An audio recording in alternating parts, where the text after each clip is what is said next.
Assalamualaikum warahmatullahi wabarakatuh. Saya Yuni Auliani akan membahas manajemen dan profesionalitas AMIL. Sebelum membahas lebih lanjut, kita harus mengetahui dahulu apa yang dimaksud dengan AMIL. AMIL adalah semua pihak yang bertindak mengerjakan hal-hal yang berkaitan dengan pengumpulan, penyimpanan, pencatatan, dan penyaluran distribusi harta zakat untuk dibagikan kepada 8 asnaf yang sudah ditetapkan dalam Al-Quran dan hadis. 8 asnaf yang berhak mendapatkan zakat yaitu: pertama, fakir; 2, miskin; 3, amil; 4, mu'alaf; 5, rikab atau hamba sahaya; 6, gharim, orang yang terlilit hutang; 7, fisabilillah; 8, ibnu sabil atau orang yang sedang dalam perjalanan. Setelah kita mengetahui apa itu amil dan kepada siapa saja harta zakat diberikan, selanjutnya kita akan membahas manajemen dan profesionalitas amil. Bagaimana keberadaan amil sebagai profesi? Amil sebagai profesi itu penting, seperti dijelaskan dalam Quran Surah At-Taubah ayat 60 yang menjelaskan bahwa amil itu sudah ditetapkan oleh Allah Subhanahu wa Ta'ala. Keberadaan amil tidak hanya pasif, namun juga aktif di dalam zakat. Karena dengan keberadaan amil, maka dana zakat itu akan ada yang mengelola, dan dengan dikelola oleh amil, maka dana zakat tersebut akan sampai kepada mustahik. Jadi, amil itu sangat penting dalam profesi. Dengan menjadi amil, kita dapat merasakan dan menerima manfaatnya sebagai tempat mencari nafkah dan dapat membantu sesama muslim. Namun, di dalam masyarakat, mereka tidak tahu bahwa amil juga bisa menjadi sebuah profesi yang sangat membantu dan bermanfaat. Apakah amil adalah profesi yang sudah ada sejak dulu? Pengelolaan oleh lembaga awalnya hanya diatur oleh Kepres nomor 7 tertanggal 31 Oktober 1968 tentang pengelolaan zakat nasional.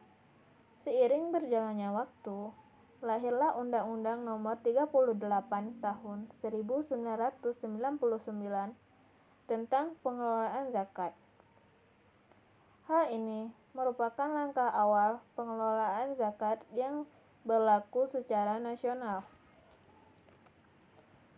Sebagai implementasi Undang-Undang Nomor 38 Tahun 1999, dibentuk Badan Amil Zakat Nasional atau disebut dengan Basnas.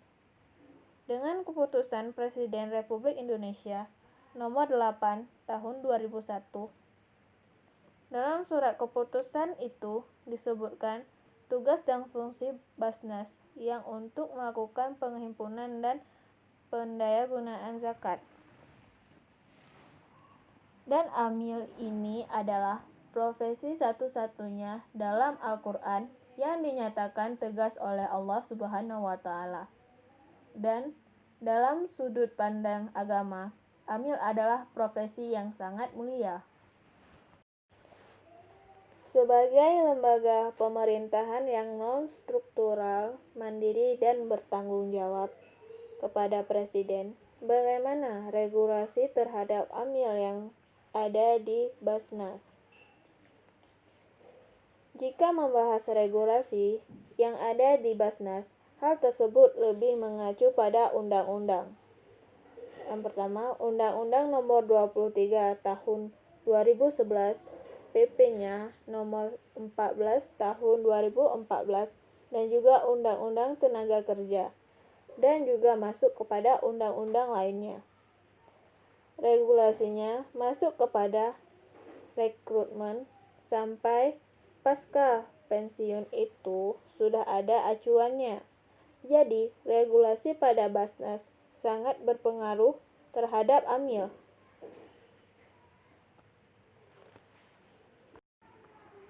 Apakah dalam merekrut amil ada ketetapan umur atau sesuai regulasi sendiri?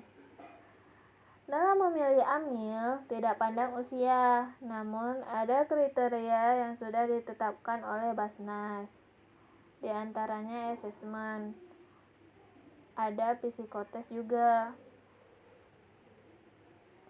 Apa faktor penentu yang paling penting pada Basnas? Faktor penentu antara lain adalah akhlak, pengetahuan, dan skill. Para calon amil harus memahami fikih zakat dan lulus asesmen dan juga psikotes. Lalu baru dapat mengikuti wawancara terakhir untuk menentukan calon amil tersebut layak menjadi amil atau tidak. Apakah Basnas memiliki lembaga sertifikasi sendiri? Dan sejak kapan berdirinya lembaga tersebut?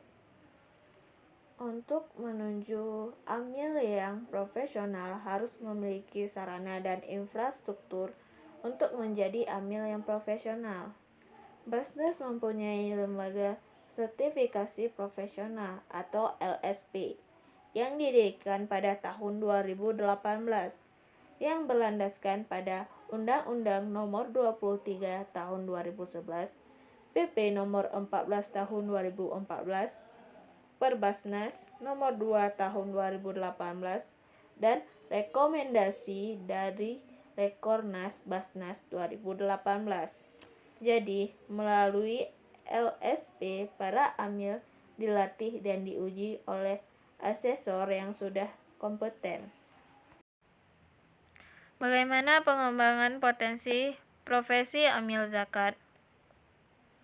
Pengembangan potensi profesi amil zakat secara nasional masih kurang, karena masyarakat menilai lembaga zakat, baik Basnas atau LAS, sama seperti mengelola zakat di masjid atau di yayasan.